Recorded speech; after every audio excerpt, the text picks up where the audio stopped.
Bibigyan na ng proteksyon sa ilalim ng Witness Protection Program si dating DPWH Undersecretary Roberto Bernardo, kasunod ng pagpangalan niya sa ilang kasalukuyan at dating mambabatas na nangumisyon umano sa flood control projects. Hindi naman humingi ng proteksyon ng ipinisentang dating security aide umano ni Congressman Zaldico na nagsabing nagdadala siya ng pera sa bahay ni Ko at ni dating House Speaker Martin Romualdez. May report si Sandra Aguinaldo. Taus-puso at puno ng pagsisisi na ako po ay humihingi ng kapatawaran. Nakagawa po ako ng pagkakamali at pinahintulutan ko po ang aking sarili na maging kasangkapan sa pagpapatupad ng isang masamang gawain. Sa kauna-unahang pagkakataon, humarap si dating DPWH Undersecretary Roberto Bernardo sa Senate Blue Ribbon Committee. Umamin siya na sangkot sa pagtanggap ng kickback sa mga flood control projects, sabay lahad ng iba pang personalidad sa anomalya. Sa kanyang sworn affidavit, taong 2024 nang kausapin daw siya ni DepEd Undersecretary Tri-Give Olivar para umano sa unprogrammed funds na para sa Office of the Executive Secretary.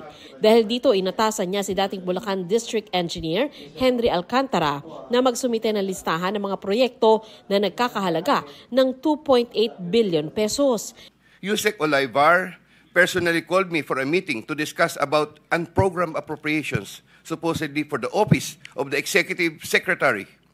In the said meeting, he requested me to submit a list of projects. Yusek Olivar told me that the commitment is 15%. In his words, boss, 15 yan. Thereafter, the DPWH received a special allotment release order for 2.85 billion for the projects. Mismong si Bernardo rin daw ang nag-deliver ng pera kay Olivar.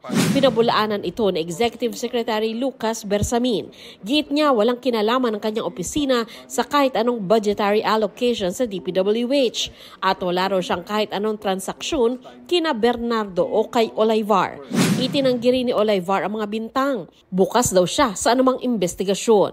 Para raw magkaroon ng patas na investigasyon, kusa siyang magli-leave of absence sa kanyang posisyon sa DepEd. Sabi ni Bernardo, dating staff ng mga senador si Olivar, kabilang si dating Senador Bong Revilla na tumanggap din umano ng kickback. Senator Revilla asked for a commitment, which I suggested. Then he approved at 25% of the total amount of the projects. I relayed the 25% commitment to Engineer Alcantara and told him that Senator Revilla will appreciate additional contributions for his senatorial re-election bid.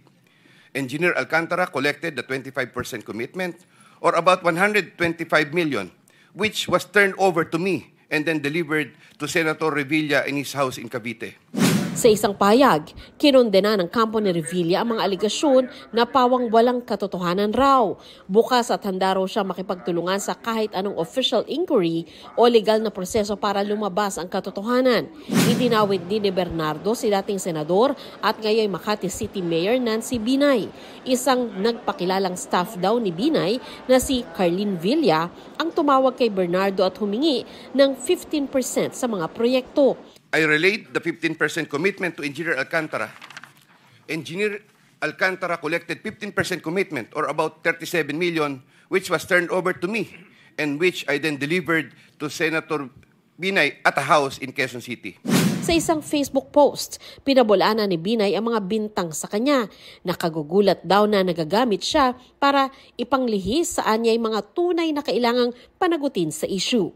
Idinawit din ni Bernardo si Senator Cheese Escudero. Noong August 2022, habang nasa confirmation hearing ni dating DPWH Secretary Manuel Bunuan, pinatawag umano siya ni Escudero sa opisina nito. When I got there, he told me, hindi na ako bababa sa CA. Marami pa akong kulang na streetlight sa Sorsogon. Ano ba magagawa nyo para sa akin? I relate to Secretary Bunuan what Senator Cheese told me. Subsequently, I received from the brother-in-law of Senator Cheese Escudero a list of projects which included the aforesaid streetlights project. He asked me to confirm if that streetlights project was the one for Senator Cheese, which I did. Muli raw silang nag-usap ni Escudero noong 2023 sa pamamagitan ng negosyante at common friend nilang si Maynard Ngu. Base sa Statement of Contributions and Expenditures ni Escudero, isa si Ngu sa kanyang campaign donors at nagbigay ng 30 million pesos noong 2022 elections. While we were drinking wine, he told me, alam ko naman ang galawan niyo dyan sa DPWH. Okay naman ako. Sabihin mo kay Sec magbaba sa akin. Ayon pa kay Bernardo, hiningan siya ni ngunang listahan ng mga proyekto na kalaunay na ipasok sa 2025 national budget. When I gave him the list and in relation to the commitment, I asked him, Boss, paano to? Maynard replied, bahala ka na. I asked, Boss, okay na ba ang 20%? Maynard said, okay. After inclusion of the projects in the GAA, I delivered 20% of approximately 800 million or about 160 million to Maynard Ngu, which was meant for Senator Escudero. The delivery of the 160 million for Senator Chis happened sometime in the first quarter of 2025. Around July 2025, I had a chance encounter with Senator Chis and Maynard Ngu at the court. Senator Chis Escudero approached me, shook my hand, and said to me, thank you. Sa isang pahayag, maring itinanggi ni Escudero ang mga paratang. Patutunayan daw niyang nagsisinungaling si Bernardo. Hinala ni Escudero, isa itong plano para sirain ang kredibilidad ng Senado at ilihis ang atensyon ng publiko sa mga totoong may sala. Tanong niya, nasaan daw si Representative Zaldico at Representative at dating House Speaker Martin Romualdez? Inilahad din ni Bernardo na may transaksyon sila ni Ko. Tinanong daw siya ni Ko kung maayos kausap si Engineer Alcantara, bagay na sinagot ni Bernardo na oo. Engineer Alcantara then told me that Kong Zaldico was asking for a 25% commission and out of that amount, 2% was to be shared equally between Engineer Alcantara and myself. In his exact words, Boss, hati na tayo sa 2%. Furthermore, Engineer Alcantara would tell me every time that he made deliveries of cash to Congressman Zaldico in compliance with his commitment. Nagpa-refer din daw kay Bernardo si Commission on Audit Commissioner Mario Lipana kay Alcantara. Naka-medical leave ngayon si Lipana at nagpapagamot daw sa ibang bansa ayon sa COA. Matapos basahin ang kanyang affidavit, dinala si Bernardo sa Department of Justice. Sabi ni Justice Secretary Jesus Crispin Rimulya, provisionally accepted na si Bernardo sa Witness Protection Program. Binigyan siya ng proteksyon ng DOJ pero posible pa ring sampahan ng kaso. We have to be very careful because once you give the person the status of a state witness, then you discharge them from criminal and civil liability. Samantala, isang nagpakilalang dating security detail ni Congressman Ko ang iniharap ni Senador Rodante Marcoleta sa pagdinig. Sabi ni Orly Regala Gutesa, naghatid siya ng pera sa bahay ni Ko at dating House Speaker Representative Martin Romualdez. Ang tawag nila sa i-deliver na pera, basura. Humigit kumulang 3 beses ako mismo ang nag-deliver ng basura sa bahay ni Congressman Zaldico sa mga bahay ni Speaker Romualdez Taguig. May pagkakataon daw na isang kongresista ang mismong nagdala ng pera sa bahay ni Ko sa Pasig.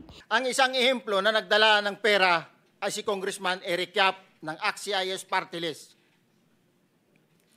46 na malita ang dala niya sa bahay ni Congressman Zaldico. Hindi malinaw sa salaysay ni Gutesa kung saan galing ang perang dinala ni Yap sa bahay ni Ko.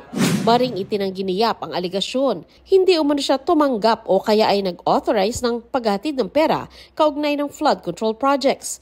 Humarap din sa komite ang 2 driver ng DPWH Bulacan na nagsabing naghahatid din sila ng mga maleta para kay Ko. Totoo po ba na kayo po ay nagde-deliver po ng pera doon po sa bahay ni or sa condo ni Congressman Zaldico? Your Honor, bali ako po, isang beses lang po ako nakapag-deliver doon. Gaano karami po yon kung inyo po natatandaan, ilang maleta, ilang sako yung deliver po ninyong pera?